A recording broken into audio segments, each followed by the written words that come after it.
Assalamualaikum warahmatullahi wabarakatuh. Salam sukses teman-teman semuanya. Kembali berjumpa dengan saya Beta Sugiarso di channel hipnoterapiindonesia.id. Teman-teman semuanya, kali ini saya ingin berbagi tentang kata sukses. Teman-teman, saya percaya teman-teman juga sudah sukses. Teman-teman juga sudah merasakan bagaimana proses sukses ini.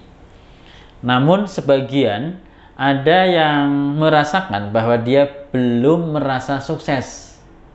Nah, ini yang menjadi persoalan sebetulnya. Ketika dia sudah dewasa dan dia belum merasakan sukses. Artinya apa? Sebetulnya bingkai sukses ini yang perlu kita perjelas. Karena setiap orang punya bingkai sukses yang berbeda-beda. Kalau menurut teman-teman, sukses itu apa? Dikatakan teman-teman sukses itu ketika mencapai apa? Kalau seorang anak dikatakan sukses ketika dia sejak bayi sampai dengan usianya, dia sudah bisa berjalan, dia sudah bisa berbicara, dia sudah bisa beraktivitas, dan dia bisa bermain, itu anak dikatakan sukses. Tapi ketika orang tua melihat anaknya, apakah orang tua mengatakan, "Wih, anakku sudah sukses"? Seringkali jarang dilakukan.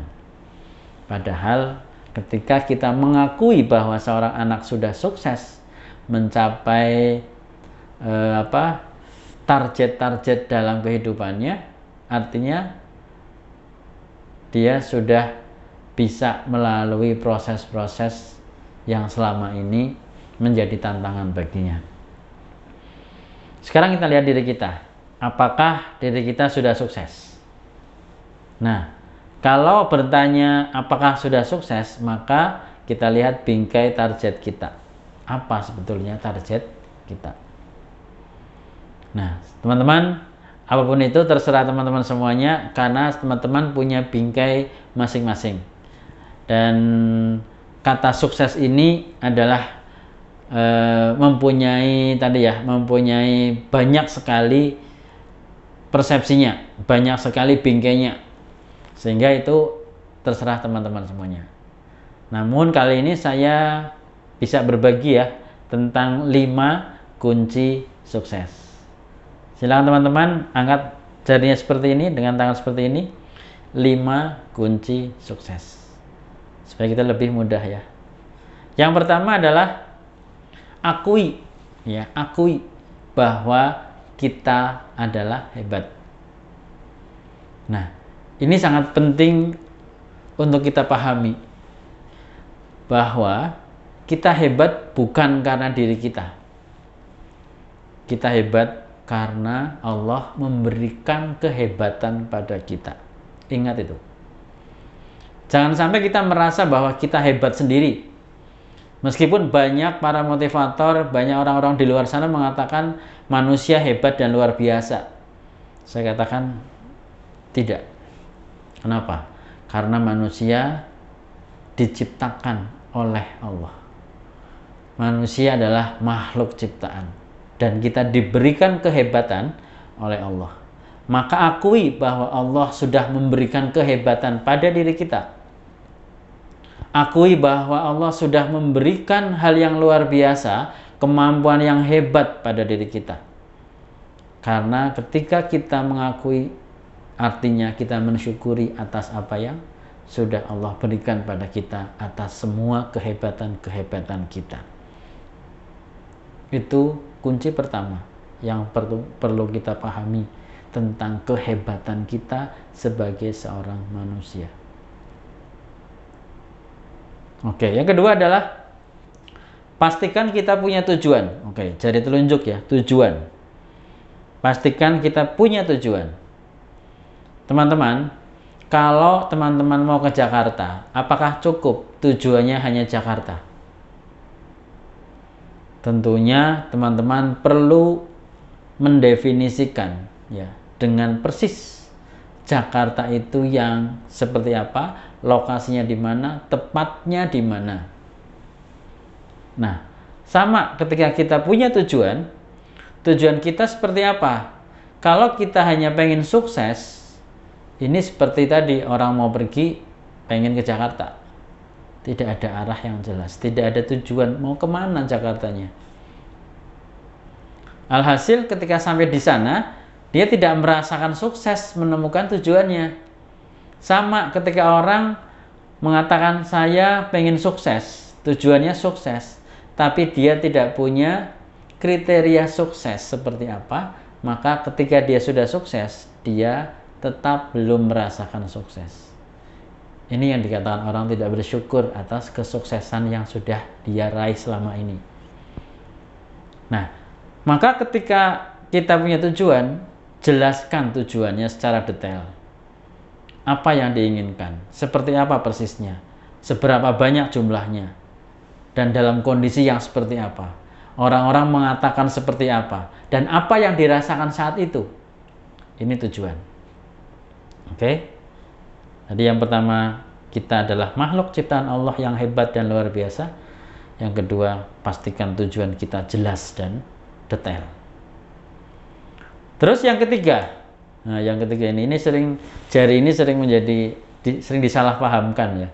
Padahal ketika dalam NLP, jari ini bisa kita maknai, jari ini adalah action ya.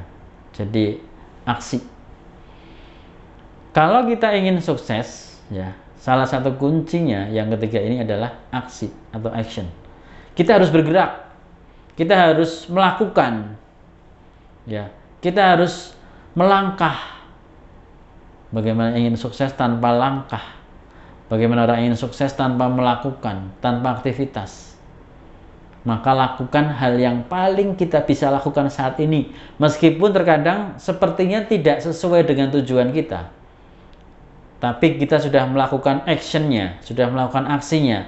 Yang pastinya nanti ketika kita sudah punya arah yang jelas, action kita akan menuju ke tujuan ini. Kenapa? Karena kita makhluk ciptaan yang luar biasa. Oke? Oke, 3. Yang keempat adalah ini. Ini jari manisnya. Kepekaan. Peka. Punya kepekaan yang bagus ya, punya indrawi yang peka terhadap stimulus. Untuk apa kepekaan? Untuk kita tahu bahwa action kita mengarah pada tujuan apa tidak. Dengan kita peka, kita bisa tahu bahwa langkah-langkah kita ini mengarah pada tujuan yang kita harapkan atau tidak. Maka kepekaan ini sangat luar biasa.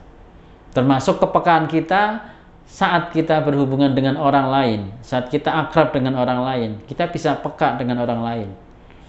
Kita bisa ikut merasakan apa yang orang lain rasakan. Kita bisa tahu bagaimana orang lain sukses itu dengan kepekaan indrawi kita.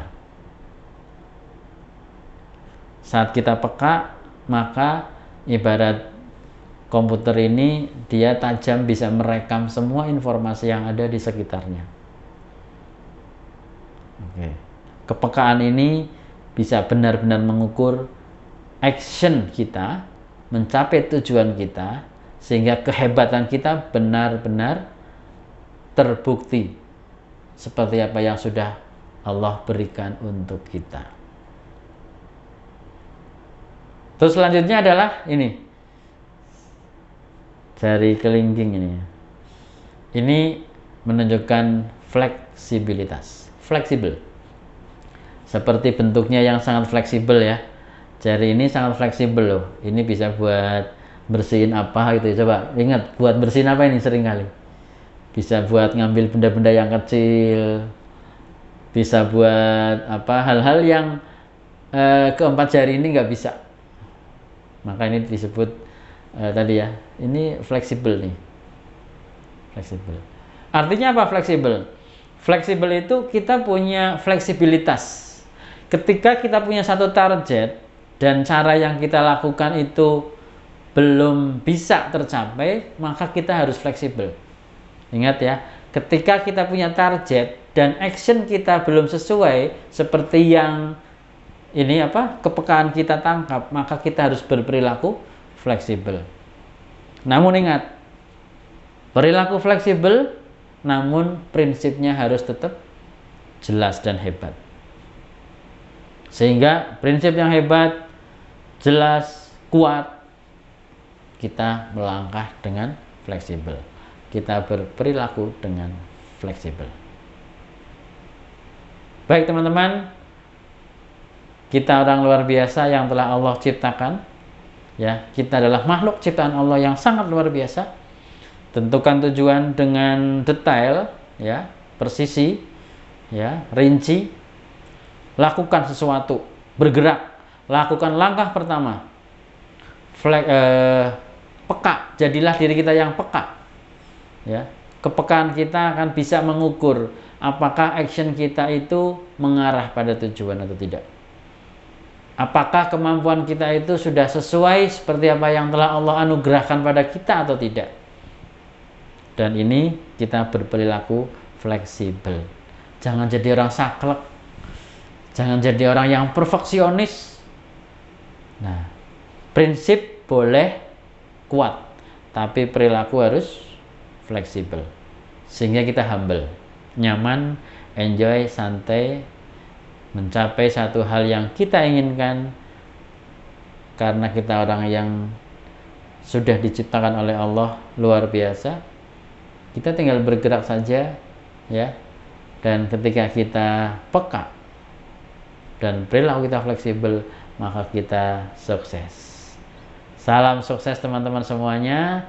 Saya buka diskusi di komen channel ini. Teman-teman pastikan subscribe supaya kita ketemu terus di video-video berikutnya, dan like tentunya teman-teman, share ke teman-teman lain. Siapa tahu teman-teman yang lain sedang menunggu-nunggu informasi ini. Ketika teman-teman belum menggunakan ilmu ini, bisa jadi 1000 teman Anda di belakang sedang menunggu-nunggu. Dan teman-teman sudah berbagi film ini, artinya teman-teman sudah berbagi kebaikan. Baik, salam sukses luar biasa. Demikian, assalamualaikum warahmatullahi wabarakatuh. Sukses semuanya untuk kita.